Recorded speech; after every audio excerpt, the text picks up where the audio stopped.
क्या क्या नमस्ते योगी नमस्ते। वीरेंद्र जी। नमस्ते। योगी महाराज, धन्यवाद। ये दुनिया में अच्छे लोग हैं क्या?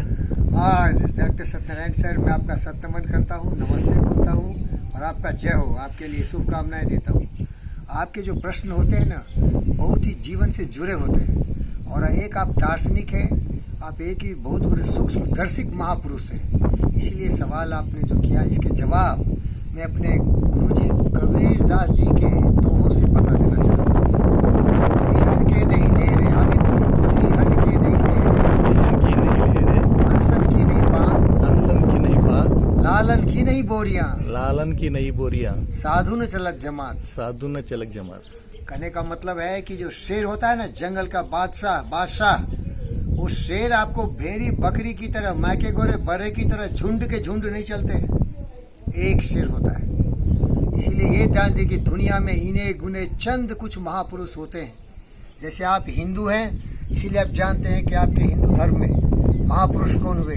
राम हुए, कृष्ण हुए, गौतम सिद्धार्थ बुद्ध हुए, विवेकानंद हुए। हजारों हजारों बरस के बाद कोई महापुरुष अवतरित होता है। अभी नरेंद्र मोदी एक महापुरुष है, अटल बिहारी वाजपेयी थे। हिंदुस्तान में बहुत महापुरुष हुए, लेकिन कभी कभी ऐसे झलक दिखाते हैं। तो सिंहन के नहीं लहरे, लहरे का मतलब होता है झुंड। जो शेर होता है जंगल का बादशाह राजा, वो भेड़ी बकरी की तरह झुंड में नहीं चलता है। इसी तरह महापुरुष कभी कभी पैदा लेते हैं। तो आप बोले महापुरुष कौन होता है? महापुरुष ज्ञानी होता है, वैज्ञानिक होता है, चमत्कारिक होता है, विश्व की सारी समस्याओं का समाधान उसके हाथ में होता है, सबों से प्यार करता है, वसुधैव कुटुंबकम बोलता है, आत्मवत् सर्वभूतेषु बोलता है, सर्वे भवन्तु सुखिनः बोलता है। वो पृथ्वी पर देखता है कि हम क्षणभंगुर जीवन जीने आए हैं, इसीलिए उसका नेतृत्व करता है। वो एक अशोका द ग्रेट की तरह बोलता है कि ये सारा ब्रह्मांड विश्व मेरा परिवार है और इसमें रहने वाले सारे जीव जंतु आत्माएं हमारी तरह हैं। इसकी सेवा करना, इनके जीवन में सारी सुविधाओं को प्रकट करना मेरा उद्देश्य होता है। समझ गए महापुरुष कौन होता है? समझ में। जो आप सनातन धर्म बोलते हो, बोलिए क्या है वो? सनातन धर्म क्या है वो? वसुधैव कुटुंबकम, वसुधैव कुटुंबकम, सर्वे भवन्तु सुखिनः, सर्वे भवन्तु सुखिनः, आत्मवत् सर्वभूतेषु। ये भावना वाले व्यक्ति महापुरुष होते हैं। दूसरा उदाहरण देखिए, सिंहन के नहीं लहरे, हंसन की नहीं पात। आपने कल्पना किया होगा राजहंस की। राजहंस होता है, बहुत बड़ा होता है, ऑस्ट्रिच की तरह होता है, बिल्कुल सफेद होता है, जो कि समुद्र के किनारे मोती चुन चुन के खाता है। तो बगुले की तरह नहीं होता है। तेलुगु में क्या बोलते हो बगुले को? झुंड के झुंड व्हाइट होते हैं, क्या बोलते हैं?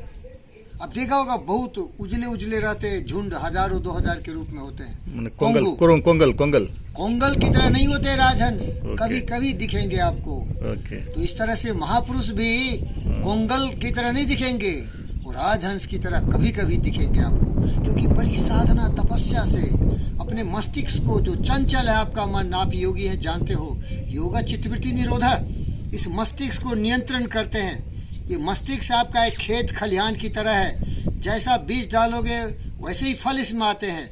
तो काम क्रोध मद लोभ मोह के जो अज्ञानता का घनघोर अंधकार है, ग्रहण है, उसको दूर कर देते हैं, और उसमें सूर्य की रोशनी की तरह ये हमेशा बोलते रहते हैं, सत्य न्याय प्रेम शांति अहिंसा करुणा दया प्रेम। इसी के लिए इसमें जगह है, वही बीज डालते हैं। किस तरह से धारणा ध्याना से समाधि की तरफ जाते हैं, जीवन के रहस्य को समझते हैं, जीवन को सत्य को समझते हैं। ये छोटे से क्षणभंगुर जिंदगी में वो कभी न अपना मानसिक संतुलन खोते हैं, न किसी भी व्यक्ति को पीड़ित करते हैं, ताड़ित करते हैं, रुलाते हैं। सबके चेहरे पर मुस्कान की एक सूर्य की किरण बिखरते हैं, जो गौतम सिद्धार्थ बुद्ध ने दिखाया था। उसको क्या है? अहिंसा परमो धर्मा। तो ये हो गया, सिंहन के नहीं लहरे, हंसन की नहीं पात, लालन की नहीं बोरियां। आप जानते होंगे हीरे जवाहरात सोने बहुत कीमती होते हैं। ये कभी भी टन्स के टन, हजारों टन्स बोरे में भर के, कहीं भर के नहीं रखे जाते हैं। ये कभी कभी किस में मेजर करते हैं? कैरेट्स में, हीरे को या सोने को। इसी तरह जो महापुरुष होते हैं बहुत थोड़े थोड़े होते हैं। हंसन के नहीं पात, लाल साधु न चलत जमात। साधु का मतलब महापुरुष। वो भीड़ में नहीं रहते, मैके गोरे बड़े की तरह भेड़िया दसान नहीं होते, कभी कभी होते हैं। प्यारे दोस्तों, इस जीवन में आपको बहुत सावधान रहना है।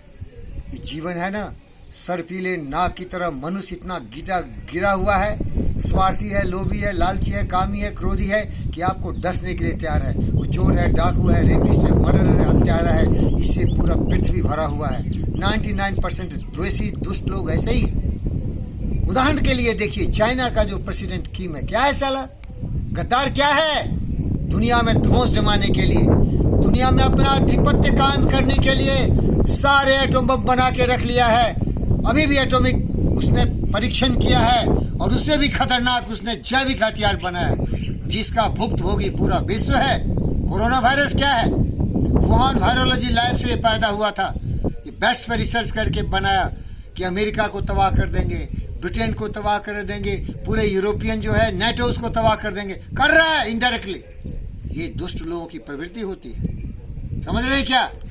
महापुरुष बहुत कम होते हैं। तो लाइए दोनों शपथ लेते हैं। बोलिए, हम दोनों सत्यनारायण और वीरेंद्र योगी, सत्यनारायण एंड वीरेंद्र योगी जी ये शपथ लेते हैं, ये शपथ लेते हैं हम महापुरुष बनेंगे। हम महापुरुष बनेंगे। हम चंद महापुरुषों में हम चंद महापुरुषों में एक होंगे जो मानवता के कल्याण के लिए सब कुछ समर्पित करते हैं। सबको समर्पित दधीचि की तरह अपने हड्डियों का भी दान करेंगे। अपन हड्डियों के बुद्ध की तरह दिन रात धारणा ध्यान करके मानवता के कल्याण के लिए, मानवता के कल्याण पे जो हमारा धर्म है, सर्वे भवन्तु सुखिनः, जो हमारा धर्म है, सर्वे भवन्तु सुखिनः, सर्वे सन्तु निरामयाः, सर्वे सन्तु निरामयाः, सर्वभद्राणि पश्यन्तु, माँ कश्चित् दुःखभाग्। हम नकल नहीं करेंगे। हमने आकांक्षा से बुद्ध और विचार उसको अपने जीवन में अमल करेंगे।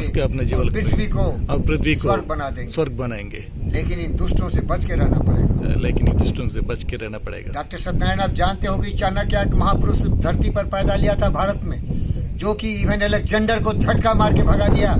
और उसने एक महापुरुष को गद्दी पर बैठाया था, उसका नाम था चंद्रगुप्त मौर्य। वो बोला था कि मनुष्य जो है ना, इतना जहरीला होता है, ये सांप की तरह होता है, हमेशा डसता है, लेकिन जो सचमुच का सांप होता है वो तुम्हें तभी डसता है जब तुम्हारी मृत्यु आती है। तो सावधान रहना इस पृथ्वी पर इन जहरीले मनुष्य से। और एक मेरा दोस्त था केसरी, कलेक्टर सिंह केसरी, समस्तीपुर कॉलेज बिहार का वो प्रिंसिपल था। उसने कविता लिखी, आदमी का शत्रु केवल आदमी है, आदमी का शत्रु केवल आदमी। कंस कौन था? रावण कौन था? दुर्योधन दुशासन कौन था? हिटलर कौन था? ये सारे गद्दार चाइनीज प्रेसिडेंट कौन है? सारे मनुष्य हैं, आदमी के दुश्मन हैं, क्योंकि ये पशु बन चुके हैं, नरव्याघ्र हैं, जंगल के जानवर से भी ज्यादा घातक। ओम शांति, ओम शांति, ओम शांति।